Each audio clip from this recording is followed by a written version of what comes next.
Astrology में भी बीमारियों या डिसीजेस के बारे में डिस्कशन चल रहा है। तो ऐसे सब्जेक्ट को मेडिकल एस्ट्रोलॉजी कहते हैं, जिसमें बीमारियां या डिसीजेस के बारे में पता चले। तो एस्ट्रोलॉजी के ऐसे सब्जेक्ट को मेडिकल एस्ट्रोलॉजी कहते हैं। तो फिलहाल अभी तक हमने आपको 1 नंबर से लेके और 8th हाउस तक के बीमारियों के बारे में बताया। कुंडली के 12 हाउसेज होते हैं और हर एक हाउस बॉडी के किसी न किसी पार्ट को रिप्रेजेंट करता है। और जो हाउस जिस बॉडी के पार्ट को रिप्रेजेंट कर रहा है, तो उस हाउस को देखकर आप उस बॉडी के पार्ट में होने वाली बीमारियों के बारे में बता सकते हैं। तो अभी तक हमने आपको लग्न यानी फर्स्ट हाउस से लेके और 8th हाउस अष्टम स्थान तक के रोगों के बारे में या डिसीजेस के बारे में बताया। तो आज जो टॉपिक है वो 9th हाउस और 10th हाउस के रोगों के बारे में बताते हैं। 9th हाउस कुंडली का 9वां स्थान और 10th स्थान यानी 10वां स्थान बॉडी के किन पार्ट्स को रिप्रेजेंट करता है और उससे क्या क्या बीमारियां हो सकती हैं, इसके बारे में डिस्कस करते हैं। तो कुंडली का 9th स्थान जो 9वां स्थान है, तो ये बॉडी का जिस पार्ट को रिप्रेजेंट करता है वो जांघ है, यानी थाइज़, जो पैरों की संधि है जहाँ पैर मिलते हैं, उस जॉइंट को रिप्रेजेंट करता है 9th हाउस। इसके अलावा ये जांघ यानी थाइज़ को रिप्रेजेंट करता है। तो इससे रिलेटेड बीमारियों में मान लीजिए कोई इंजरी हो जाए, चोट लग जाए, घाव हो जाए, अल्सर हो जाए, किसी तरह से ब्लीडिंग होने लगे इंजरी से, या जो बोन है मेन बोन उसकी थाइस में, उसको फीमर बोन कहते हैं, वो फ्रैक्चर हो जाए, राइट। या पेल्विक बोन, कई बार सुना होगा कूल्हे की हड्डी टूट गई, जो ओल्ड एज में जरा स्लिप कर गए वो कूल्हे की हड्डी टूट जाती है, तो वो पेल्विक बोन है। तो वो पेल्विक बोन को भी रिप्रेजेंट करता है 9th हाउस। तो फीमर बोन में फ्रैक्चर हो जाए किसी एक्सीडेंट वगैरह से, या उसमें कोई ट्यूमर वगैरह हो उस बोन में, या जो पेल्विक बोन है उसमें फ्रैक्चर हो जाए, डिसलोकेट हो जाए, तो ये सारी चीज़ें इससे देखी जा सकती हैं। इसके अलावा ये शियाटिक नर्व को भी रिप्रेजेंट करता है 9th हाउस। आपने सुना होगा कि शियाटिका का दर्द हो रहा है, यानी बहुत तेज़ पैर में पीछे की तरफ दर्द होता है, पैरों में पीछे की तरफ जो है वो बहुत तेज़ दर्द होता है, जो बियरेबल नहीं होता। तो वो एक्चुअली शियाटिक नर्व जब प्रेस होती है किसी वजह से, एक शियाटिक नर्व है पीछे, जो अगर किसी वजह से वो प्रेस हो रही है तो तब वो उस नर्व में बहुत तेज़ दर्द होता है, उसको शियाटिका का पेन कहते हैं। तो ये सारी चीज़ें आप 9th हाउस को देख के कर सकते हैं। इसके लिए क्या क्या चीज़ें देखें, इसके लिए आप देखिए 9th हाउस, कुंडली का 9th हाउस देखें। 9th का लॉर्ड यानी स्वामी देखिए। 9th के कारक ग्रह कौन है, इसके सूर्य और बृहस्पति 2 कारक ग्रह हैं, इनको देखिए। और इसके अलावा इसमें जो 9th राशि है यानी धनु राशि सेजिटेरियस, उसको देखिए। और इसके अलावा इसमें देखिए, इसमें अगर बोन फ्रैक्चर हो रही है तो बोन के कारक कौन है, सूर्य हैं। तो सूर्य की स्टडी बहुत ज़्यादा ज़रूरी है, सूर्य को स्पेशली देखना चाहिए कि सूर्य की पोजीशन क्या है। तो अगर वो बोन फ्रैक्चर हो रहा है, फीमर बोन या पेल्विक बोन, कूल्हे की हड्डी अगर टूट रही है, उस केस में सन यानी सूर्य की स्टडी ज़रूरी है। और इसके अलावा मंगल की स्टडी ज़रूरी है, क्योंकि कोई इंजरी हो जाएगी, चोट लगे, घाव हो, ब्लीडिंग हो, ये सारी चीज़ें मंगल रिप्रेजेंट करते हैं, उनकी स्टडी ज़रूरी है। और अगर शियाटिक नर्व उसमें इन्वॉल्व हो रही है, शियाटिका का पेन हो रहा है, तो वो नर्वस सिस्टम का कारक है, नर्वस सिस्टम का पार्ट है। तो नर्वस सिस्टम के जो कारक ग्रह हैं वो बुध और शनि हैं, 2 ग्रह हैं जो कि नर्व को रिप्रेजेंट करते हैं। तो अगर शियाटिका का पेन हो रहा है उस समय बुध और शनि, इनका रोल बहुत ज़्यादा होता है। तो बुध एंड शनि की का स्टेटस देखिए कुंडली में क्या है। तो अगर ये सब कुंडली में वीक हैं, मान लीजिए निर्बल हैं, और ये पाप प्रभाव में है, पाप ग्रह की युति है, दृष्टि है, और अगर 6, 8, 12 जो रोग स्थान है, इनसे इनका कनेक्शन है, 6, 8, 12 में बैठ जाए, 6, 8, 12 के लॉर्ड्स के साथ में इनका रिलेशन हो, तब ऐसे केस में इस तरह की प्रॉब्लम होगी जो आपको बीमारियां बताई 9th हाउस की, राइट। तो ये 9th हाउस से रिलेटेड बीमारियां आप ये सिर्फ 9th हाउस, 9 का लॉर्ड, इसका कारक ग्रह सूर्य बृहस्पति, और स्पेशली सूर्य और मंगल जो इंजुरी के कारक हैं, और इसके अलावा शनि एंड बुध जो शियाटिक नर्व के कारक हैं, उनकी स्टडी करके आप ये पता कर सकते हैं। और जब ये जो ग्रह इसमें इन्वॉल्व हैं, जब उनकी दशा अंतर्दशा आएगी, तभी ये 9th हाउस से रिलेटेड प्रॉब्लम होगी। अब ये देखते हैं कुंडली का 10th हाउस, कुंडली का जो 10वां स्थान है, तो ये बॉडी के जिस पार्ट को रिप्रेजेंट करता है वो नी जॉइंट है, यानी घुटना, जो इंसान का घुटना है, नी जॉइंट, उसको रिप्रेजेंट करता है ये 10th हाउस, राइट। तो घुटना जो है उसमें जांघ की हड्डी ऊपर फीमर बोन हो गई, और नीचे जो पैर की हड्डी है वो टीबिया एंड फिबुला 2 बोन होती हैं, ऊपर तो एक ही बोन है फीमर, नीचे 2 बोन है टिबिया एंड फिबुला। तो ये तीनों बोन्स मिलके जो जॉइंट बनाती हैं उसी को नी जॉइंट कहा जाता है, राइट। इसी को नी जॉइंट कहते हैं। तो नी जॉइंट से रिलेटेड बहुत सारी, इसके अलावा एक नी के ऊपर आप देखेंगे छोटी सी बोन होती है जिसको आप हाथ से ऐसे ऐसे मूव कर सकते हैं, वो पटेला बोन है जिसको नी कैप कहा जाता है। तो नी कैप में कोई फ्रैक्चर हो सकता है, कोई प्रॉब्लम हो सकती है। तो इसमें नी जॉइंट में क्या क्या प्रॉब्लम हो सकती है? नी जॉइंट में कोई चोट लग जाए, इंजरी हो जाए, घाव हो जाए, बोन्स में कोई ट्यूमर हो जाए, या नी जॉइंट में फ्रैक्चर हो जाए, या पटेला बोन जो आपको बताया नी कैप, इसमें फ्रैक्चर हो जाए, राइट। या इसके अलावा जो है उसमें आर्थराइटिस हो जाए। तो एक ये नी जॉइंट का एक मेन जो बीमारी है जिसको गठिया या आर्थराइटिस कहते हैं, ये नी जॉइंट में बहुत ज़्यादा कॉमन है। तो ये नी जॉइंट में आर्थराइटिस भी हो सकता है। तो इन सब चीज़ों को देखने के लिए हम क्या देखें? कुंडली में आप व्यक्ति को नहीं जानते, आप सिर्फ कुंडली देख के बता सकते हैं कि 10th हाउस से रिलेटेड इसको प्रॉब्लम होगी, और जब जो ग्रह इन्वॉल्व है उसकी दशा अंतर्दशा आएगी तभी वो प्रॉब्लम होगी। तो इसमें इसके लिए आप 10th हाउस देखिए, 10th का लॉर्ड देखिए। इसके अलावा 10th के कारक ग्रह, 10th के 5 कारक ग्रह होते हैं, सूर्य, मंगल, बुध, बृहस्पति एंड शनि। सूर्य, मंगल, बुध, बृहस्पति एंड शनि 5 कारक ग्रह हैं, इनको देखिए। इसके अलावा जो सूर्य स्पेशली जो बोन्स के आपको बताया कारक हैं उनकी स्टडी ज़रूरी है। अगर कोई घाव वगैरह हो रहा है या ट्यूमर है तो मंगल उसके कारक हैं, मंगल की स्टडी ज़रूरी है। और इसके अलावा शनि जो है इसके मेन कारक हैं। गठिया जो आर्थराइटिस है इसके मेन कारक शनि होते हैं। और शनि के अलावा जो है इसके अलावा बुध और शुक्र, ये 2 ग्रह और भी ये इसके गठिया के कारक हैं, राइट। तो इनकी स्टडी ज़रूरी है। तो अगर ये सब पाप प्रभाव में है, ये वीक हैं कुंडली में, पाप ग्रहों की युति है, दृष्टि है, ये 6, 8, 12 या उनके लॉर्ड्स के साथ में इनका रिलेशन है, तब ऐसे केस में 10th हाउस से रिलेटेड जो बीमारियां आपको बताई ये सब, या कष्ट है, ये सब हो सकता है। अब इसमें जो मेन चीज़ है आर्थराइटिस, इसके बारे में डिटेल आपको बताते हैं। आर्थराइटिस या गठिया, तो गठिया जो है ये किसी भी जॉइंट में हो सकता है। बॉडी के इतने सारे जॉइंट्स हैं तो किसी भी जॉइंट में गठिया आर्थराइटिस हो सकता है। लेकिन जो नी जॉइंट का आर्थराइटिस है, गठिया है, ये बहुत ज़्यादा कॉमन है। तो इसमें वैसे तो आर्थराइटिस बहुत तरह के होते हैं, कई तरह की आर्थराइटिस होती है, लेकिन इसमें ऑस्टियो आर्थराइटिस एक है। ऑस्टियो आर्थराइटिस वो सबसे ज़्यादा कॉमन है, या रूमेटॉइड आर्थराइटिस भी होता है। तो osteo arthritis and rheumatoid arthritis ये कॉमन है नी जॉइंट में, लेकिन उसमें भी, इन दोनों में भी जो ऑस्टियो आर्थराइटिस है वो और ज़्यादा कॉमन है। तो इसलिए ये ऑस्टियो आर्थराइटिस यानी आर्थराइटिस ऑफ नी जॉइंट के बारे में अभी डिस्कस करते हैं। तो ये बहुत ज़्यादा कॉमन चीज़ है नी जॉइंट का, आर्थराइटिस या गठिया। और ये ज़्यादातर आप देखेंगे 50 साल की उम्र के लोगों, जब 50 साल की उम्र क्रॉस हो जाती है तब ये उसमें प्रॉब्लम ज़्यादा होती है। और इसके अलावा पुरुषों की अपेक्षा महिलाओं में ये ज़्यादा प्रॉब्लम है, राइट। और इसके अलावा ये नी जॉइंट जो है उसमें ये नी जॉइंट जो है वो आपको बताया 3 बोन से मिलके बनता है। ऊपर की फीमर, नीचे टिबिया एंड फिबुला, ये तीनों बोन्स मिलके वहाँ पर नी जॉइंट बना रहे हैं। तो इन जो ऊपर की फीमर बोन है जांघ वाली, नीचे पैर की टिबिया एंड फिबुला, इन दोनों के बीच में एक कार्टिलेज होता है, कुशन, यानी कुशन की तरह, गद्दे की तरह काम करता है, उसको कार्टिलेज कहते हैं। तो कार्टिलेज जो है इतना सॉफ्ट होता है कि उससे नी जॉइंट का मूवमेंट बड़ा इजी हो जाता है। आराम से हम चलते हैं, दौड़ते हैं, सीढ़ियाँ चढ़ते हैं, या ना, या एक्सरसाइज करते हैं, अपने पैरों को मोड़ सकते हैं किसी भी तरह से, वो सब कार्टिलेज की वजह से है। कार्टिलेज जो है वो फीमर बोन और टिबिया फिबुला के बीच में होता है कार्टिलेज। तो लेकिन वो एज बढ़ने से, या ज़्यादातर फीमेल्स में 50 साल की उम्र के बाद वो कार्टिलेज धीरे धीरे घिसने लगता है, डीजेनरेट, यानी उसमें टूट फूट होने लगती है, वो कार्टिलेज टूटने लगता है, या वो घिसने लगता है। जब घिसने लगेगा तो कार्टिलेज धीरे धीरे ख़त्म होने लगता है और वो बोन्स एक्सपोज हो जाती हैं, यानी बोन्स जो ऊपर की टिबिया, नीचे की ऊपर की फीमर, नीचे की टिबिया फिबुला आपस में वो मिलने लगती हैं। जब हम चलेंगे, दौड़ेंगे, कोशिश करेंगे सीढ़ी चढ़ने की, तो वो आपस में टकराती हैं बोन्स, और उनके आपस में टकराने से या रगड़ खाने से फिर व्यक्ति को बहुत तेज पेन होता है। तो उसी को आर्थराइटिस कहा जाता है, गठिया। तो वो उसमें वो ज़्यादा चल नहीं सकता, चलने में दिक्कत है।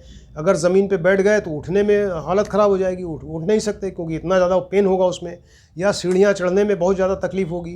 तो ये सब प्रॉब्लम। इसके अलावा जब वो कार्टिलेज घिसेगा धीरे धीरे तो ये जॉइंट में बहुत तेज पेन होगा, उसमें स्वेलिंग आ सकती है, आप देखेंगे स्वेलिंग हो सकती है, या कई बार बिल्कुल रेड जैसे दिखने लगता है, रेडनेस उसमें आ जाएगी, right.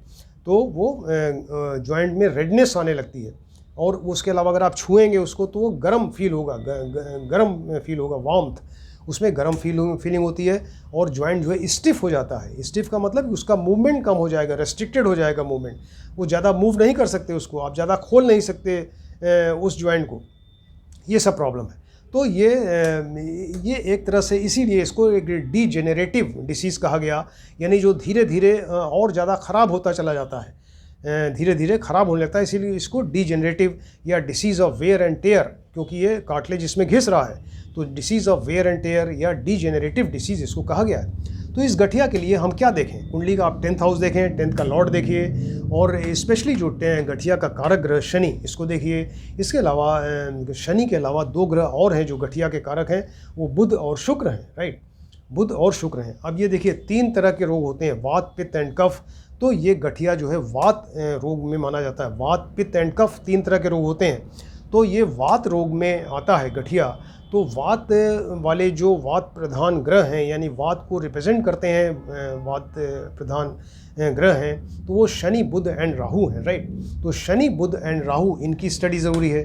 Shani, Budh and Rahu, ये 3 स्टडी देखिए, 3 की स्टडी देखिए। इसके अलावा वायु तत्व राशियाँ, क्योंकि ये वायु तत्व राशियों को देखना ज़रूरी है। 3, 7, 11 राशियाँ जो हैं, यानी मिथुन, तुला एंड कुंभ राशि, इनकी स्टडी ज़रूरी है। तो फिर से एक बार बताते हैं, आर्थराइटिस के लिए 10th हाउस देखिए, 10th का लॉर्ड देखिए, शनि देखिए, और जो इसके अलावा बुध एंड शुक्र देखिए, और वात प्रधान ग्रह जो हैं, वात को रिप्रेजेंट करते हैं ग्रह, वो हैं शनि, बुध एंड राहु, इनको देखिए। और वायु तत्व राशियाँ 3, 7, 11, इनकी स्टडी ज़रूरी है। अब ये सब कुंडली में अगर वीक हैं, निर्बल हैं, या पाप प्रभाव में है, पाप ग्रहों की युति है, दृष्टि है, या 6, 8, 12 से इनका रिलेशन है, 6, 8, 12 के लॉर्ड्स के साथ में इनका रिलेशन है, तब ऐसे केस में ये गठिया या आर्थराइटिस होगा नी जॉइंट में, राइट।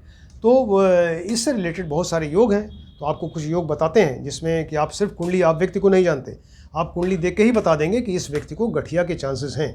और जो ग्रह इन्वॉल्व होगा, जब उसकी दशा अंतरदशा आएगी व्यक्ति की लाइफ में, तभी ये गठिया का रोग होगा, राइट। अब इससे जो रिलेटेड योग हैं कुछ बताते हैं कि मान लीजिए व्यक्ति का लग्न है, राइट, लग्न उसका शरीर है, उसकी हेल्थ है। तो लग्न में यहाँ बृहस्पति बैठ जाए, 7th जो मारक स्थान है, यहाँ पे शनि बैठ गए। तो देखिए 10th का कारक ग्रह बृहस्पति भी है, 10th जो गठिया का कारक ग्रह शनि है। तो ये आमने सामने बैठ गए, बृहस्पति यहाँ लग्न में बैठ गए, शनि यहाँ पे बैठ गए। तो ऐसे व्यक्ति को जब बृहस्पति या शनि की जब दशा अंतरदशा आएगी, तब उसको गठिया का रोग होगा। क्लियर। मान लीजिए लग्न में 6th का लॉर्ड ही बैठ गया, जो रोग स्थान है, 6ठा स्थान रोग का स्थान है। इसका लॉर्ड क्या है, मतलब जो रोग को देने वाला है, 6th का लॉर्ड हो गया। तो यहाँ लग्न में 6th का लॉर्ड बैठे, साथ में राहु बैठ जाए, जो वात प्रधान, वात रोग को क्रिएट करते हैं। आपको बताया शनि, बुध एंड राहु। तो राहु यहाँ पे 6th के लॉर्ड के साथ लग्न में और साथ में राहु बैठ जाएं, तो व्यक्ति को गठिया होगा। तो जब इनकी दशा अंतरदशा आएगी, तब ये रोग होगा, राइट। तो इसमें शनि जो है वो मेन ग्रह है जो गठिया या आर्थराइटिस के कारक हैं। तो मान लीजिए कि शनि की दृष्टि जो है 10th हाउस और 10th लॉर्ड दोनों पे हो जाए। 10th हाउस ही तो है नी जॉइंट, और 10th हाउस का जो लॉर्ड है वो भी नी जॉइंट को रिप्रेजेंट कर रहा है। तो शनि ऐसी जगह बैठें कि उनकी दृष्टि डायरेक्ट ये 10th हाउस पे हो एंड 10th के लॉर्ड दोनों पे हो, तो ऐसे केस में ये व्यक्ति को गठिया होगा। मान लीजिए शनि की दृष्टि जो है चंद्रमा के ऊपर हो जाए। शनि की दृष्टि अगर कुंडली में कहीं बैठे हैं शनि एंड चंद्रमा, तो शनि की दृष्टि अगर चंद्रमा के ऊपर हो रही तब भी उसको गठिया होगा, राइट। मान लीजिए कि शनि की दृष्टि सूर्य के ऊपर हो, और सूर्य वैसा सूर्य जो है वो कर्क राशि में यानी चंद्रमा की राशि में बैठा हो। तो सूर्य कर्क राशि में बैठा हुआ है, उसके ऊपर शनि की दृष्टि हो रही है जो गठिया का कारक है। तो ऐसे व्यक्ति को गठिया होगा या आर्थराइटिस होगी, राइट। मान लीजिए कि शनि की दृष्टि, शनि जो गठिया कारक है, इनकी दृष्टि शुक्र एंड बुध के ऊपर हो जाए। तो शुक्र एंड बुध ये दोनों भी गठिया के कारक, आर्थराइटिस कारक हैं।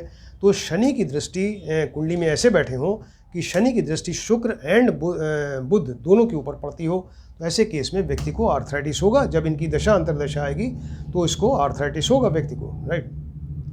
मान लीजिए कि शनि की दृष्टि सूर्य और चंद्रमा दोनों पर हो। शनि की दृष्टि जो है सूर्य पे भी पड़ रही है, चंद्रमा पे पड़ रही है, तब भी ऐसे केस में व्यक्ति को आर्थराइटिस होगा, राइट। मान लीजिए कि शनि के साथ में चंद्रमा हो, शनि कहीं चंद्रमा के साथ बैठ जाए और वो जो है वो कर्क राशि में बैठे, यानी चंद्रमा कर्क राशि में है, अपनी स्वराशि में है, उसके साथ में शनि बैठ गए, तो चंद्रमा एंड शुक्र आपस में, चंद्रमा एंड शनि आपस में परम शत्रु हैं। तो ये चंद्रमा जो है वो उसके साथ में इतने पापी एंड क्रूर ग्रह बैठ गए शनि, जो गठिया के कारक हैं, तो व्यक्ति को आर्थराइटिस होगा जब इनकी दशा अंतर्दशा आएगी, राइट। मान लीजिए कि शनि के साथ में बुध और राहु बैठ जाएं, शनि के साथ में बुध और राहु ये सब गठिया के कारक हैं। देखिए शनि बुध राहु, तो शनि के साथ में बुध एंड राहु यहाँ 10th हाउस में जो नी ज्वाइंट की जगह यहीं बैठ जाएं, तब व्यक्ति को आर्थराइटिस होगा जब इनकी दशा अंतर्दशा आएगी, राइट। मान लीजिए कि शनि जो है वो 7th का लॉर्ड हो, यानी 7th स्थान मारक स्थान है, तो शनि जो है 7th का लॉर्ड बन गया, यानी सप्तमेश बन गया, सप्तमेश शनि हो गया। ये पाप ग्रह के साथ कहीं कुंडली में बैठ जाए तब भी व्यक्ति को आर्थराइटिस या गठिया होगा। मान लीजिए कि शनि जो है 8th स्थान में बैठ गया, अष्टम स्थान में, जो अष्टम स्थान जो रोग को प्रोलॉन्ग करता है, उसको और ज़्यादा क्रॉनिक बनाता है, दीर्घकालीन बनाता है, उसको इनक्योरेबल बनाता है। तो शनि जो है वो गठिया का कारक यहाँ कहाँ बैठा, अष्टम में बैठ गया, अष्टम का भी कारक है ये, अष्टम में बैठ गया, उसके ऊपर पाप ग्रह की दृष्टि हो जाए तब ऐसे केस में यह आर्थराइटिस होगा। मान लीजिए कि शनि जो है वो 3, 6, 8, 12 कहीं का लॉर्ड बन जाए, ये यानी शनि जो 3 का लॉर्ड यानी तृतीयेश हो गया, 6 का लॉर्ड यानी षष्ठेश हो गया, और इसके अलावा वो अगर अष्टम का लॉर्ड हुआ तो अष्टमेश हो गया, और अगर 12th का लॉर्ड हुआ तो ये द्वादशेश हो गया। तो शनि जो है वो तृतीयेश, षष्ठेश, अष्टमेश या द्वादशेश, ये चारों में से किसी का लॉर्ड बन गया। और इसके अलावा ये जो शनि जो बना चारों में से किसी का लॉर्ड, उसकी दृष्टि बुध और शुक्र के ऊपर हो जाए, उसकी दृष्टि जो है इस तरह से कुंडली में बैठे शनि वो कि उसकी दृष्टि बुध और शुक्र दोनों पे हो, तब ऐसे केस में आर्थराइटिस होगा। लेकिन अगर वो शनि, ऐसा शनि जो है वो अगर बुध, ये शनि तृतीय, षष्ठेश, अष्टमेश, द्वादशेश होके अगर बुध शुक्र के साथ में ही बैठ जाएं, तीनों साथ में बैठ जाएंगे, तब इस रोग की संभावना कम हो जाएगी, तब आर्थराइटिस के चांसेस कम होंगे। लेकिन वो अगर तृतीय, षष्ठेश, अष्टमेश, द्वादशेश होके अगर बुध शुक्र पे दृष्टि डालेगा, तब ऐसे केस में ये पक्का, ये कंफर्म होगा कि आर्थराइटिस होगा इस व्यक्ति को, राइट। मान लीजिए कि शनि का संबंध, शनि जो मेन आर्थराइटिस के कारक हैं, तो शनि का संबंध जो है वो 6, 8, 12 या उनके लॉर्ड्स के साथ में हो जाए। 6, 8, 12 जो रोग स्थान है, तो शनि का संबंध 6 से हो जाए, 8 से हो जाए, 12 से हो जाए, या षष्ठेश, अष्टमेश, द्वादशेश से हो जाए। तो किसी भी तरह का संबंध हो, राशि परिवर्तन हो जाए, शनि यहाँ बैठ जाए 6, 8, 12 में, यहाँ ये 6, 8, 12 के लॉर्ड जो है शनि की राशि में, शनि की जगह बैठ जाएं, या दृष्टि परिवर्तन हो जाए, एक दूसरे को देखते हों, या शनि के साथ में ही ये षष्ठेश, अष्टमेश या द्वादशेश बैठ जाएं। किसी तरह का संबंध हो जाए शनि का 6, 8, 12 से, या 6, 8, 12 के लॉर्ड्स के साथ में, तब ऐसे केस में आर्थराइटिस डेफिनेट होगा, राइट। मान लीजिए कुंडली का 12th स्थान है, जो ये रोग का भी स्थान है, क्योंकि शरीर है व्यक्ति का, उसका स्वास्थ्य है, उसकी हानि करने वाला, हानि का स्थान है, तो शरीर या हेल्थ की हानि करने वाला स्थान, यहाँ पे शनि बैठ गए।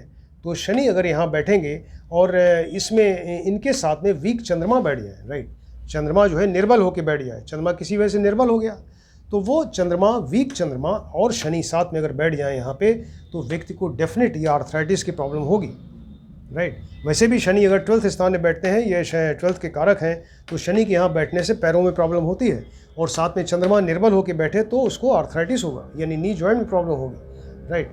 मान लीजिए कि सूर्य जो है 10th स्थान में बैठ गया, सूर्य यहाँ 10th स्थान में बैठे और वो तुला राशि में बैठे, तुला राशि में लिब्रा राशि में बैठ गए, और 10 डिग्री का हो, 10 डिग्री का अगर हो, यानी सूर्य 10 डिग्री का हो के 10th स्थान में तुला राशि में बैठेगा, वो परम नीच हो गया, परम डिबिलिटेटेड हो गया। तो ऐसा अगर इस तरह से सूर्य यहाँ बैठता है, तो व्यक्ति को डेफिनेट आर्थराइटिस, नी जॉइंट में आर्थराइटिस होगा। सूर्य जो है मेष राशि में 10 डिग्री पे उच्च का होता है, और उसके जस्ट अपोजिट तुला राशि में वो 10 डिग्री पे परम नीच हो जाता है। तो अगर यहाँ नी जॉइंट की जगह पे सूर्य अगर यहाँ बैठ गए तुला राशि में 10 डिग्री के होके, तो ऐसे केस में व्यक्ति को नी जॉइंट में आर्थराइटिस डेफिनेट होगा। मान लीजिए षष्ठेश है, 6 का लॉर्ड है, षष्ठेश जो है राहु के साथ कहीं बैठ जाए, षष्ठेश और राहु का कॉम्बिनेशन हो, कहीं कुंडली में बैठ जाए दोनों, तब भी ऐसे केस में यह आर्थराइटिस होगा। इस तरह से आपको बहुत सारे योग हमने बताए आर्थराइटिस से रिलेटेड। ये इसलिए बताया कि बहुत ज़्यादा कॉमन बीमारी है। तो 10th हाउस वैसे तो और तमाम चीज़ों को रिप्रेजेंट करता है, लेकिन ये आर्थराइटिस जो है इतनी कॉमन चीज़ है, और उसमें भी ऑस्टियो आर्थराइटिस, तो इसके बारे में आपको हमने बताया। तो ये एक मेडिकल एस्ट्रोलॉजी का एक बहुत ही इंपॉर्टेंट सब्जेक्ट है। इसको आप ध्यान से देखिए और स्टडी करिए। Thank you.